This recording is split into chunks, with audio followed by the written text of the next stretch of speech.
तो स्टार्ट करने वाले हैं concept and types of investment. क्या सर कौन टॉपिक है? Concept and types of investment. भाई इन्वेस्टमेंट कितने तरह के होते हैं और इसका क्या कॉन्सेप्ट है, इस चीज पे हम बात करेंगे। इन्वेस्टमेंट पे बात करेंगे, बेसिकली हम लोग इन्वेस्टमेंट पे बात करेंगे कि भाई मैक्रो में हम लोग कैसा कैसा इन्वेस्टमेंट करते हैं। तो बोलता है an investment is a process of capital formation as an investment by the person lead to increase in the capital in the market. क्या बोला कि इन्वेस्टमेंट क्या है? एक प्रोसेस ऑफ कैपिटल फॉर्मेशन है। जैसे मानो तुम्हारा एक कोई बिजनेस है, उस बिजनेस में तुमने 10 लाख रुपए का इन्वेस्टमेंट किया, तो ये 10 लाख रुपए का जो इन्वेस्टमेंट है, क्या नहीं लग रहा है कि यही हमारे बिजनेस का कैपिटल भी है, पूंजी?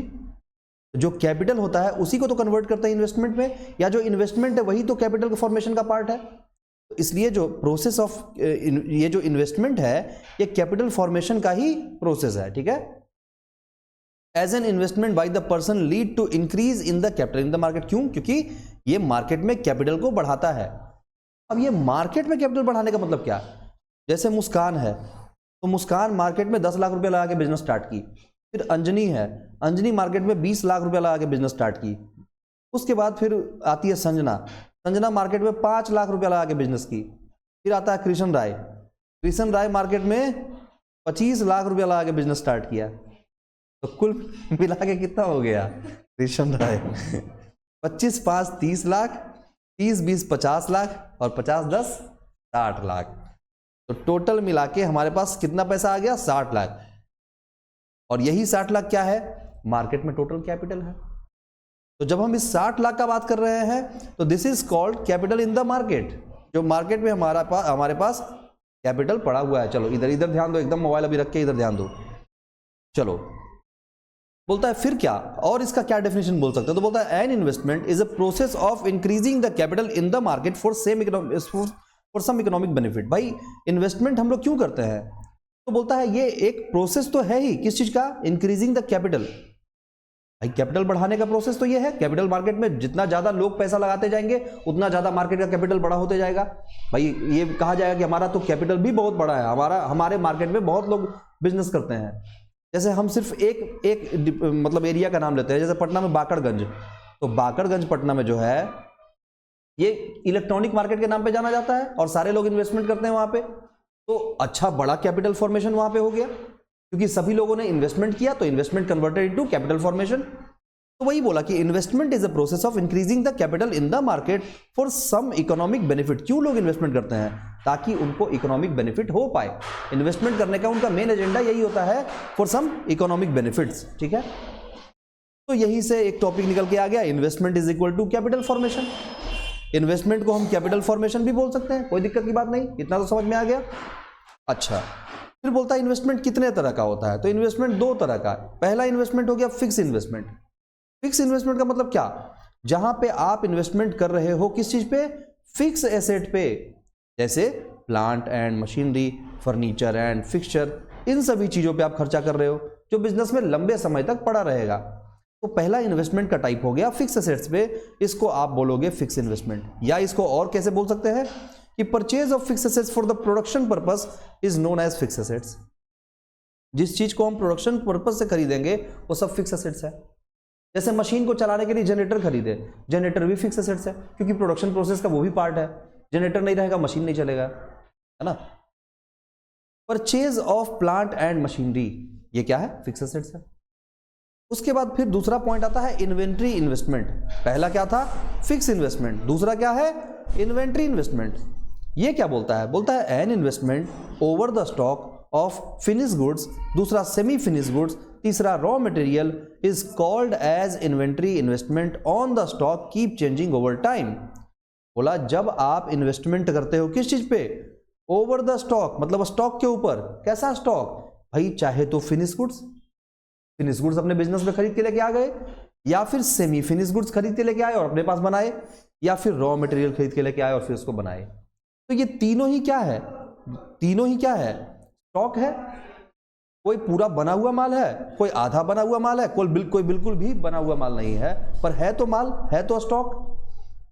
तो जितने भी इन्वेस्टमेंट हैं जो स्टॉक का हम परचेजिंग कर रहे हैं, स्टॉक में इन्वेस्टमेंट कर रहे हैं, उसको हम कैसा इन्वेस्टमेंट बोलेंगे? इन्वेंट्री इन्वेस्टमेंट बोलेंगे।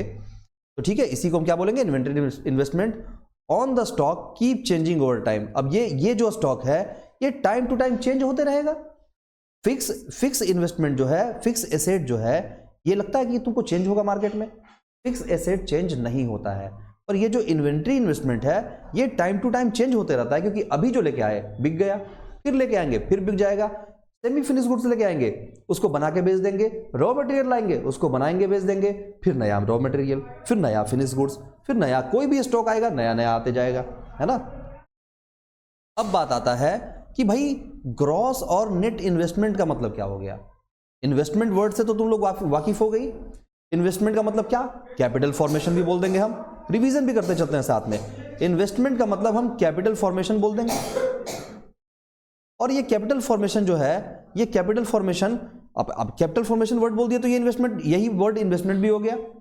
अब ये इन्वेस्टमेंट ग्रॉस है या नेट है, इस पे हम बहस कर रहे हैं अभी कि इन्वेस्टमेंट ग्रॉस है या नेट है। तो बोलता है gross investment means total investment that is expenditure on purchase of fix assets plus expenditure on the purchase of inventory stock.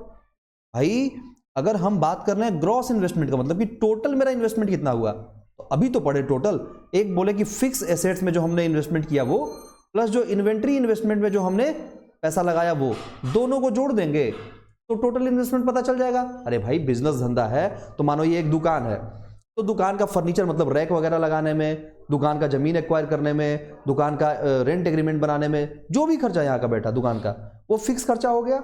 और बाकी उसके बाद इसमें जितना भी मटेरियल ला के भर रहे हैं वो खर्चा, यही तो मेन खर्चा है। तो fix assets plus fix investment plus inventory investment दोनों मिला देंगे तो यही टोटल इन्वेस्टमेंट है। टोटल इन्वेस्टमेंट का मतलब ग्रॉस इन्वेस्टमेंट है, ठीक है ना। पर उसको भी थोड़ा मतलब क्या बोला जाता है, जैसे नहीं बोलेंगे कि ग्रॉस इन्वेस्टमेंट तो हमको पता चल गया, लेकिन हर साल मेरा एसेट डेप्रिशिएट होता है कि नहीं, हर साल उसका वैल्यू में कमी आता है कि नहीं, तो हमको ग्रॉस इन्वेस्टमेंट से नहीं, अब हमको नेट इन्वेस्टमेंट जानना कि आखिर नेट इन्वेस्टमेंट कितना है। तो ग्रॉस इन्वेस्टमेंट में से डेप्रिसिएशन के पार्ट को माइनस कर देंगे, ऑटोमेटिक हम लोग नेट इन्वेस्टमेंट में निकल के आ जाएंगे। अच्छा जी, तो वही चीज यहां है। देखो पहले तो देखो ग्रॉस इन्वेस्टमेंट का फॉर्मूला बनकर तैयार हो गया, expenditure on fix assets plus expenditure on inventory stock, दोनों को जोड़ देंगे, ग्रॉस इन्वेस्टमेंट आ गया। नेट इन्वेस्टमेंट पे जब बात करेंगे तो बोलता है if expenditure on any depreciation on fix assets is deducted from gross investment then we get net investment. क्या घटाया, डेप्रिसिएशन घटाया, किसका, फिक्स एसेट्स का, हो गया।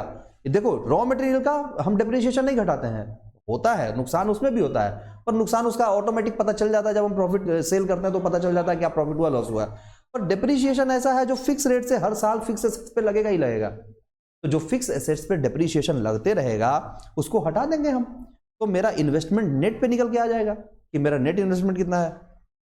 तो यहीं से एक फॉर्मूला का भी जन्म हुआ। ग्रॉस इन्वेस्टमेंट अगर हम बोल रहे हैं दैट मीन्स नेट इन्वेस्टमेंट में डेप्रिसिएशन जुड़ा हुआ है, और जब हम नेट इन्वेस्टमेंट बोल रहे हैं मतलब ग्रॉस में से डेप्रिसिएशन घटा हुआ है, तो ये दोनों एक ही हो गया, दोनों एक ही फॉर्मूला से बना हुआ है। अच्छा, अब बात आएगा बहुत इंपॉर्टेंट, जो तुम्हारा एमसीक्यू पॉइंट ऑफ व्यू से, क्वेश्चन के पॉइंट ऑफ व्यू से, बोथ पॉइंट ऑफ व्यू से बहुत इंपॉर्टेंट है, जिसका नाम है स्टॉक एंड फ्लो। और इसको तो एकदम ऐसा याद करो कि तुम एग्जाम तक तो एटलीस्ट गलती से भी ना भूलो, है ना। बोलता है income, capital, money, saving, investment, interest are commonly use terms in economics. Economics में ये सारे टर्म्स पे हम लोग बात करते रहते हैं, तो it is important to understand the stock and flow. इसलिए जब आप इन सभी चीज पे बात करते हो तो you should have knowledge about stock and flow, कि आखिर कैपिटल स्टॉक है मेरा, इनकम मेरा फ्लो है कि क्या है, कैपिटल मेरा स्टॉक है कि फ्लो है, मनी मेरा स्टॉक है कि फ्लो है, सेविंग मेरा स्टॉक है, क्योंकि इन सब टर्म को हम रैपिडली यूज करते रहेंगे मैक्रो में, तो हमको ये जानना बहुत जरूरी है कि कौन सा स्टॉक है कौन सा फ्लो है। पहचानेंगे कैसे, देखो पहले स्टॉक पे बात करते हैं। तो बोलता है a stock is a quantity measured at a particular point of time.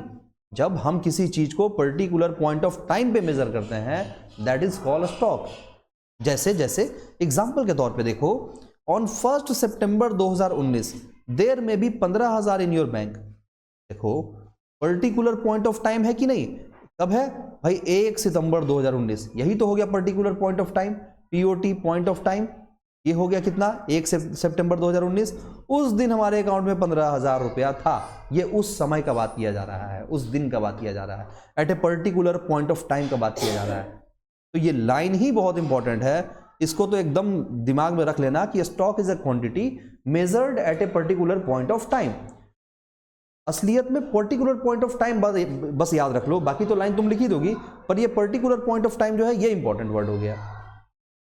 दूसरा एग्जांपल देखो इसी में, so all those things which are measured at a specific point of time is known as stock. तो एग्जांपल नहीं, मतलब ये बता दिया गया कि जब भी कभी आप स्पेसिफिक पॉइंट ऑफ टाइम की बात करेंगे, मतलब जहां पे डेट टाइम ये सब मेंशन है, तो उसको हम क्या बोलेंगे, उसको हम स्टॉक बोलेंगे। तो फिर फ्लो क्या होता है, तो बोलता है a flow is a quantity measured over a specific period of time, जिसको over a specific period of time मतलब 1 महीना 2 महीना ऐसे करके चल रहे हैं।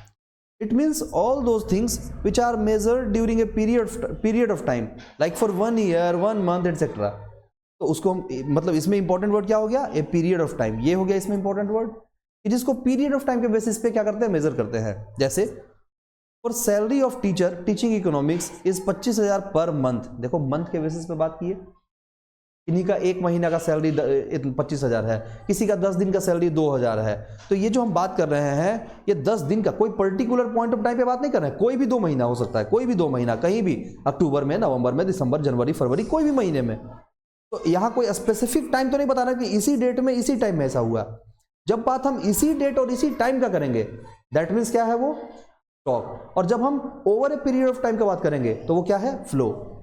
कि over A period of time हम बोलेंगे over A period of time you create a drastic change, तुम्हारे अंदर बहुत बड़ा बदलाव आया। तो ये क्या है, ये फ्लो है। इस फ्लो में, पढ़ाई के फ्लो में तुम बातें चली गई। पर हम बोलेंगे कि 15 अगस्त को मुस्कान कोचिंग नहीं आई थी, अब ये क्या हो गया, ये स्टॉक है। मतलब हालांकि एग्जाम्पल तो वाहियात है, पर रिलेट कर सकती हो इससे कि डेट, एक में डेट बता रहे हैं, एक में ऐसे ही बोल रहे हैं कि इतने टाइम पे, 2 महीने में, 3 महीने में तुम्हारे अंदर बहुत बड़ा बदलाव आया। ये हो गया फ्लो। चलो difference between stock and flow जरा देखो, समझ में आया कि नहीं, स्टॉक एंड फ्लो इजी था ना। स्टॉक एंड फ्लो पे अब थोड़ा थ्योरी देखते हैं। बोलता स्टॉक आर, अब डिफरेंसेस देखते हैं। तो stock are related to a particular point of time like saving on 1 January 2019। देखो किसी डेट पे, इस डेट को तुम्हारे पास कितना सेविंग पड़ा हुआ था, सेविंग मतलब जो बैंक अकाउंट में पैसा पड़ा हुआ है, तो ये हो गया स्टॉक। फ्लो क्या है, flow is related to the period of time like withdrawn from money the bank 500 रुपया पर मंथ। मतलब अंजनी क्या करती है, जाती है बैंक और 500 रुपया निकालती है बैंक से और निकाल के चले जाती है हर महीना। ये इसका ड्यूटी है, हर महीना ये 500 रुपया निकालती है। हम तारीख का बात नहीं कर रहे कि 1 तारीख को निकालती है कि 2 तारीख को। मानो 1 जनवरी को पैसा निकाल ली, अब उसके बाद 5 फरवरी को पैसा निकाली, फिर कभी 15 मार्च को निकाली, पर ये हर महीने निकाल रही है, ये बात का गारंटी है। मतलब एक फ्लो बना हुआ है कि हर मंथ ये 500 रुपया तो निकालेगी अपने बैंक से। Date is not mentioned here, date का कोई जिक्र नहीं है। जहां डेट का जिक्र हुआ वो स्टॉक हो जाएगा, क्योंकि वहां स्पेसिफिक पीरियड ऑफ टाइम हो गया, वहां फ्लो वाला बात नहीं हुआ। दूसरा बात, there is no dimension of time. सही बात है, डायमेंशन मतलब कोई डायमेंशन नहीं है कि इतना अंतराल होना चाहिए, 1 महीना का गैप, 2 महीना। डायमेंशन का मतलब उसका एक अंतराल होना चाहिए, एक गैप होना चाहिए। यहां कोई डायमेंशन नहीं है। पर there is time dimension like per hour, per month, etcetera etcetera. यहां टाइम डायमेंशन है, तो ये भी बात समझ में आया। Stock influences the flow. Stock जो है वो फ्लो को इन्फ्लुएंस करती है। कैसे भाई, तो स्टॉक के ही जैसा फ्लो है। मतलब अगर मानो 1 तारीख को हमारे पास इतना था, और पहले दोनों लाइन समझो, फ्लो इन्फ्लुएंसेस द स्टॉक, दोनों ही एक दूसरे को इन्फ्लुएंस करती है। क्योंकि जहां बात स्टॉक का आएगा तो फ्लो भी उससे रिलेटेड हो जाएगा, फ्लो जो है वो स्टॉक से रिलेटेड हो जाएगा। मतलब थोड़ा इन्फ्लुएंस तो करता है ना, चीजों को इन्फ्लुएंस करता है ना, समझने में, चीजों को समझने में तो इन्फ्लुएंस करता है ना दोनों एक दूसरे को। ये स्टॉक है कि फ्लो है, फ्लो वाला स्टॉक समझ सकता है, स्टॉक वाला फ्लो समझ सकता है, तो दोनों ही एक दूसरे को क्या करता है, इन्फ्लुएंस करता है। एग्जाम्पल के तौर पे capital and quantity, capital and quantity, हम इतना तारीख को हमारे बिजनेस में इतना कैपिटल और इतना क्वांटिटी था। और एग्जाम्पल में यहाँ पे इनकम एंड एक्सपेंडिचर, इस साल में हमारे देश में इतना इनकम और इतना एक्सपेंडिचर हुआ। ये बोल सकते हैं इस साल में, पूरे साल का बात कर रहे हैं या पूरे महीने का बात कर रहे हैं, पूरे दिन का बात कर रहे हैं। तो दोनों, अब जैसे पूरे दिन का बात कर लिए, तो पूरे दिन का अगर बात कर रहे हैं तो मतलब 1 घंटा से लेकर 24 घंटा, तो ये एक डायमेंशन है, टाइम डायमेंशन है। लेकिन फिर एक दिन भी तो वो है, और उस दिन कोई तारीख भी तो होगा, तो वो तारीख हो गया तुम्हारा स्टॉक। लेकिन तारीख नहीं पता तो वो हो गया फ्लो। तो दोनों एक दूसरे को इन्फ्लुएंस तो कर ही रहा है ना, डायरेक्टली या इनडायरेक्टली इन्फ्लुएंस तो कर रहा है। Circular flow of income, circular flow of income क्या होता है, बहुत इंपॉर्टेंट, ये भी बहुत इंपॉर्टेंट पॉइंट जो तुमको एकदम you have to know about that. तो बोलता है the circular flow of income is a model which describe the flow of money in the society.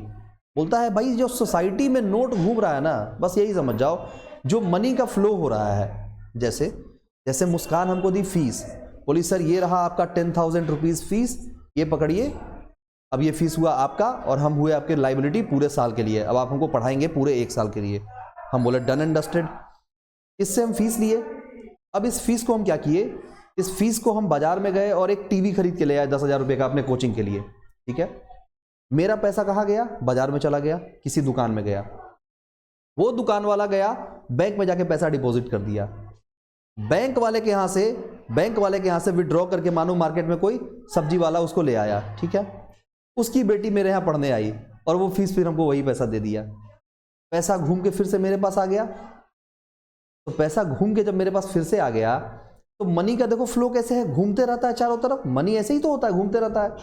ऐसे ही पैसे का हर जगह पे फ्लो होते रहता है। इसलिए तो देश में जितना भी करेंसी है, आज जो नोट मेरे पास है वो नोट कल तुम्हारे पास रहेगा, हू नोस की तुम्हारे पास रहेगा, बिल्कुल हो सकता है। या हो सकता है वो नोट कल परसों में मुंबई चला जाए, अब फिर मुंबई से घूर के बिहार आ जाए। तो कभी भी फ्लो जो है घूमता ही रहेगा। मतलब वो कोई आदमी लेके गया मुंबई और वहां पे खर्चा किया, और जिसके पास खर्चा किया वो अगले दिन बिहार आ रहा है, फिर पैसा बिहार आ गया। मतलब मनी का फ्लो होते ही रहता है चारों तरफ। अब इसको तो ये तो चलो इलॉजिकल मैनर में या लॉजिकल मैनर भी बोल सकते हैं, अपने सेंस से हम इस चीज को समझ गए। थोड़ा थ्योरेटिकल पॉइंट से समझते हैं कि आखिर सर्कुलर फ्लो ऑफ मनी है क्या। तो बोलता है the circular flow of income is a model which describe the flow of money in the society. जो हमारे सोसाइटी में मनी का फ्लो है उसको बताता है। बोलता है in an economy the money often flow from one sector to another. भाई एक सेक्टर से दूसरे सेक्टर वाले के पास पैसा चला जाता है ना। यही क्या है, सर्कुलर फ्लो ऑफ मनी है। अच्छा, from macro point of view an economy can be divided into 4 sector. अब बोलता है भाई तो आप अभी पढ़ रहे हो मैक्रो इकोनॉमिक्स पढ़ रहे हो, तो आप मैक्रो इकोनॉमिक्स के हिसाब से इकोनॉमी को कितने फैक्टर में डिवाइड करोगे। तो बोलता है 4 अलग अलग फैक्टर है। पहला हाउस होल्ड सेक्टर, दूसरा प्रोड्यूसर सेक्टर, तीसरा गवर्नमेंट सेक्टर और चौथा द एक्सटर्नल सेक्टर। अब ये चारों सेक्टर को अभी ही तुमको समझ के पूरा याद कर जाना है, और आई एम श्योर कि अभी याद हो जाना ही है तुमको आराम से। अभी ऊपर का बात सब समझ में आ गया। अब देखो ये पॉइंट को अच्छे से डील करते हैं कि हाउस होल्ड सेक्टर क्या होता है। पहले अच्छा ये सेक्टर तो चारों जान गए, इसको डील करते हैं। पहले एक बार समझ लेते हैं सर्कुलर फ्लो ऑफ मनी के बारे में, ठीक है ना। तो बोलता है कि following are the types of circular flow of income. भाई पहला क्या, circular flow of income is in 2 sector economy. 2 sector की इकोनॉमी में होता है। कौन कौन सा, पहला माने सर्कुलर फ्लो ऑफ इनकम जो है वो 2 सेक्टर इकोनॉमी है, ये हो गया पहला पॉइंट। और दूसरा point, A 2 sector economy includes a transaction between house hold and producer sector. हाँ जी, तो ये जो अभी हम बोल रहे हैं 2 सेक्टर इकोनॉमी, जरा इसके बारे में समझो कि ये 2 सेक्टर इकोनॉमी का मतलब क्या। ये अभी पूरा नीचे अच्छे से इसका ग्राफ बना के एक्सप्लेन किया हुआ है, तो जरा वो भी हम समझ लेंगे। 2 सेक्टर इकोनॉमी का जब हम बात किए हैं तो बोलता है उसमें transaction between house hold and producer के बीच में बात हो रहा है। अब ये हाउस होल्ड किसको बोलते हैं, प्रोड्यूसर किसको बोलते हैं, इस पर थोड़ा डीप डिस्कशन तो होना चाहिए। देखो तो बोलता है in the economy the household sector provides the land, labour, capital and entrepreneurship which are used by the producer sector as a factor of production, and in exchange the household sector gets rent for land, wages for labor, interest for capital and profit for entrepreneurship. Okay, ये बहुत बड़ा सा theory हो गया sir, बताइए क्या होता है इसका मतलब। देखो समझना ध्यान से, नीचे देखो एक चित्र बना हुआ है, ये रहा house hold sector. House hold sector का मतलब हम लोग जैसे लोग जो किसी सोसाइटी में रहते हैं उसको बोलेंगे हाउस होल्ड सेक्टर। जो लोग अपना अपना घर में रह रहे हैं, अपना अपना एरिया में रह रहे हैं, ठीक है, हाउस होल्ड वाला, एकदम देहाती भाषा में, आम भाषा में इसको समझेंगे। हाउस होल्ड का मतलब हम लोग जैसे लोग जो किसी सोसाइटी में रहते हैं और जहां पे रह के क्या करते हैं, अपना जीवन यापन चला रहे हैं। अब ये हाउस होल्ड सेक्टर वाले के पास मानो एक बड़ा बिजनेसमैन आया, लाइक कृष्ण, बहुत बड़ा बिजनेसमैन। अब ये सोचा कि यहाँ पे ना हम बख्तियारपुर में इस एरिया में इन्वेस्टमेंट डालते हैं, ठीक है ना। तो इस एरिया में इन्वेस्टमेंट डालने के लिए कृष्ण को क्या क्या चाहिए होगा, लैंड चाहिए होगा। सबसे पहला चीज तो लैंड। तो किसी का जमीन था, मानो संजना का जमीन था। संजना बोली ये प्रॉपर्टी मेरा है, this property belongs to me, and if you wanted that property from my side then you should have to give rent to me. तो डन है, ठीक है, दे देते हैं रेंट। तो कृष्ण किसी से लैंड को अगर रेंट पे लेगा तो उसके बदले क्या करेगा, उसको रेंट पे करेगा। अब ये देखना, हाउसहोल्ड सेक्टर वाले ने लैंड प्रोवाइड किया किसको? प्रोड्यूसर सेक्टर को। And producer sector paid rent to the household sector. तो देखो मनी का फ्लो हुआ कि नहीं?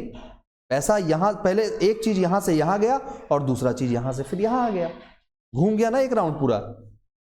उसी तरीके से अब कृष्ण को चाहिए होगा और क्या? लेबर चाहिए होगा।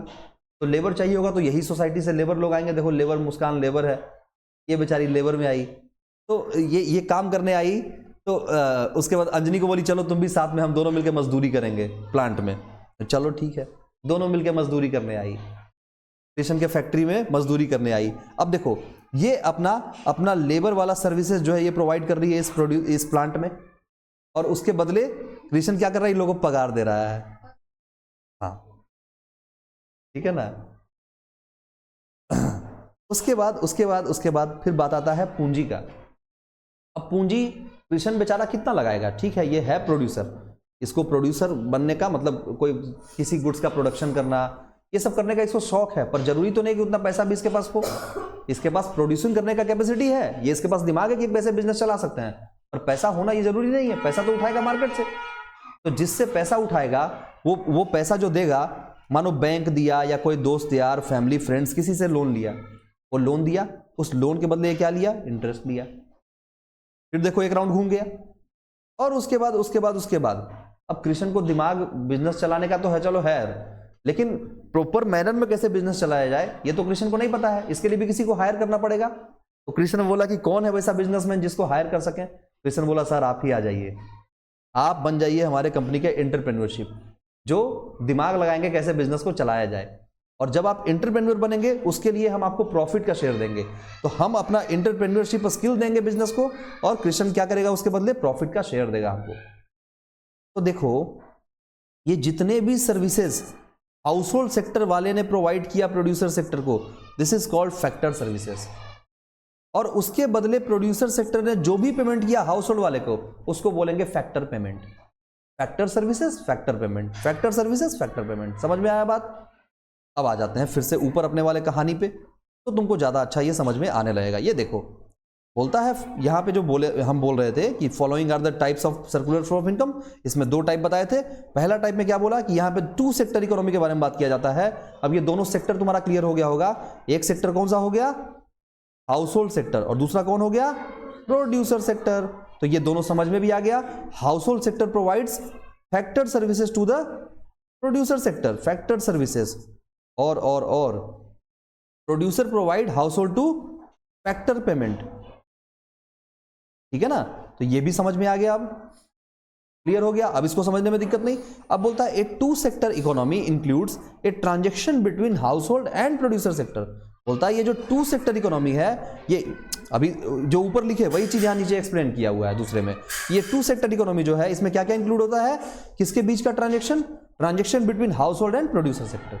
तो ये भी समझ में अब आ गया। एक हो गया हाउसहोल्ड और प्रोड्यूसर सेक्टर के बीच में क्या करना है? ट्रांजैक्शन जो हो रहा है इन दोनों के बीच में, उसको दिखाना है। ठीक है ना? अब ये कहानी भी तुमको अच्छे से समझ में आएगा। बोलता है in this economy the household sector provides the land, labour, capital and entrepreneurship, अभी बताया ना, which are used by the producer sector as a factor of production, and in exchange the household sector get rent for land, wages for labor, और interest for capital and profit for entrepreneurship। यही चारों चीज बताया था ना। Land के बदले rent मिलेगा, वेजेज के बदले लेबर के बदले वेजेज मिलेगा, और कैपिटल के बदले इंटरेस्ट मिलेगा, और प्रॉफिट के बदले एंटरप्रेन्योरशिप के बदले प्रॉफिट। तो जो फैक्टर सर्विसेज दिया जाएगा उसके बदले फैक्टर पेमेंट किया जाएगा। ठीक है ना? After the production the producer sector provides the goods and services to the household sector, and in exchange the household sector provides the expenditure for the goods and services. क्या बोला कि production जब हम कर रहे हैं तो आफ्टर द प्रोडक्शन के बाद प्रोड्यूसर सेक्टर जो है वो क्या करेगा? प्रोवाइड करेगा goods and services to the household sector, and in exchange the household sector provides the expenditure for the goods and services. For example हम यहीं पे समझाते हैं। अब देखो ये जो फैक्ट्री बना था, ये हाउसहोल्ड सेक्टर वाले यहां पे आके क्या कर रहे थे? मानो शूज मैन्युफैक्चरिंग हो रहा था, शूज मैन्युफैक्चरिंग।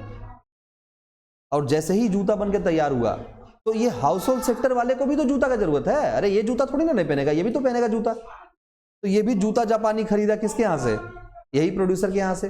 और जब प्रोड्यूसर के यहां से खरीदा तो प्रोड्यूसर जूता दिया किसको? हाउस होल्ड वाले को, और उसके बदले में पेमेंट ले लिया। तो अब देखो उल्टा फिर कहानी, फिर घूमा ना, एक राउंड पे फिर घूम गया। प्रोड्यूसर सेक्टर ने शूज प्रोवाइड किया हाउस होल्ड वाले को, हाउस होल्ड वाले ने पैसा दिया प्रोड्यूसर सेक्टर वाले को। पहले पैसा ये लोग ले रहा था, अब पैसा ये ले रहा है। ठीक है, तो फिर से एक राउंड घूम गया सर्कुलर फ्लो ऑफ मनी।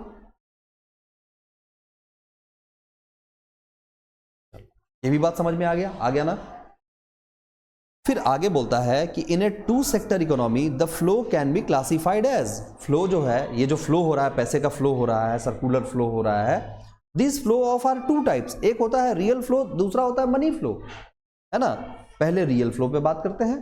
तो बोलता है in economy where there is no medium of exchange, जब कोई एक्सचेंज का मीडियम नहीं है तो in that economy goods are exchange for the goods.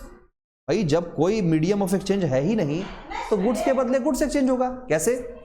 मानो हमारे पास आटा है और तुम्हारे पास चावल है, हमको चावल चाहिए तो हम अपना आटा तुमको दे देंगे और चावल तुमसे ले लेंगे। अब देखो ये भी एक राउंड घूम गया, ये भी सर्कुलर फ्लो मनी, पर ये मनी का कैसा फ्लो है? रियल फ्लो है, क्योंकि ये मनी में इसका फ्लो हो ही नहीं रहा है। इसका फ्लो कैसा हो रहा है? रियल में फ्लो हो रहा है। रियल मतलब सामान के बदले सामान जा रहा है, कोई वैल्यूएशन नहीं, कोई मेजरमेंट नहीं, कुछ भी नहीं। एक बोरी आटा दी, एक बोरी चावल मिल गया, हो गया, यही मेजरमेंट है।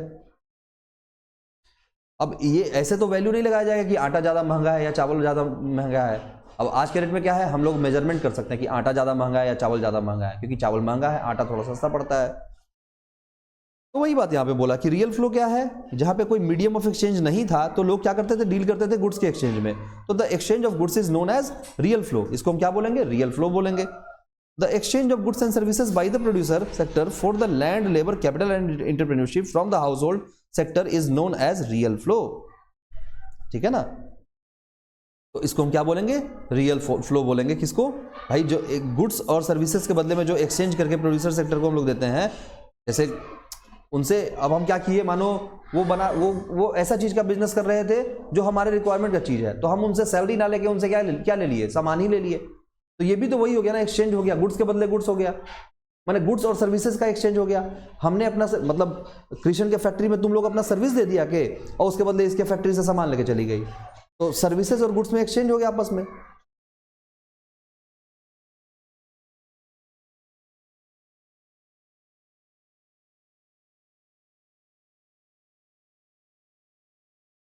ठीक है, ये बात समझ में आया। अब जरा मनी फ्लो पे बात करते हैं और उसके बाद इस टॉपिक को रोक देंगे। ठीक है, मनी फ्लो देख लो एक बार। तो बोलता है व्हेन, हाँ ठीक है, एग्जाम है, 5 मिनट टाइम दे दो बस। ठीक है, तो मनी फ्लो क्या होता है देखो, बोलता है when money is used as a medium of exchange then that flow is called as money flow. बोलता है मनी को जब आप मीडियम ऑफ एक्सचेंज पे यूज करोगे तो उसको मनी फ्लो बोलेंगे। कितना सिंपल बात है। अच्छा, इससे सिंपल क्या हो सकता है भाई? गुड्स के बदले गुड्स या सर्विसेज दे के, गुड्स या सर्विसेज के बदले गुड्स या सर्विसेज से एक्सचेंज कर रहे हैं, तो ये रियल फ्लो हो गया। और जब किसी भी सर्विसेज को या गुड्स को पैसे से एक्सचेंज कर रहे हैं तो ये मनी फ्लो हो गया। तो the payment by the producer sector and the expenditure by the household sector is known as the money flow. क्या बोला कि जब पेमेंट करके प्रोड्यूसर सेक्टर अपना सर्विसेज ले रहा है और हाउस होल्ड सेक्टर पेमेंट करके उनके यहां से सामान खरीद रहा है, तो ये मनी का फ्लो है। देखो प्रोड्यूसर सेक्टर ने क्या किया? पेमेंट किया, जो भी उनका फैक्टर सर्विसेज के बदले पेमेंट बनता था, लैंड लेबर, क्या बोलते हैं, रेंट, लैंड के लिए रेंट, लेबर के लिए वेजेज, और कैपिटल के लिए इंटरेस्ट, और साथ में एंटरप्रेन्योरशिप के लिए प्रॉफिट। तो जो भी फैक्टर सर्विसेज के लिए पेमेंट किया, कौन? प्रोड्यूसर सेक्टर ने हाउस होल्ड वाले को। हाउस होल्ड वो पेमेंट लिया और वही पैसा को खर्च कर दिया उनके यहां से गुड्स खरीदने में, तो expenditure on purchase of goods. अब देखो दोनों ही काम पेमेंट करके हो रहा है, पेमेंट करके हो रहा है, खर्चा करके हो रहा है, पैसा खर्चा करके। ये कैसा फ्लो है? मनी फ्लो है। ठीक है, अगला वीडियो में इन तीनों चीजों पे हम बात कर लेंगे, अभी रोक देते हैं इसको। ठीक है।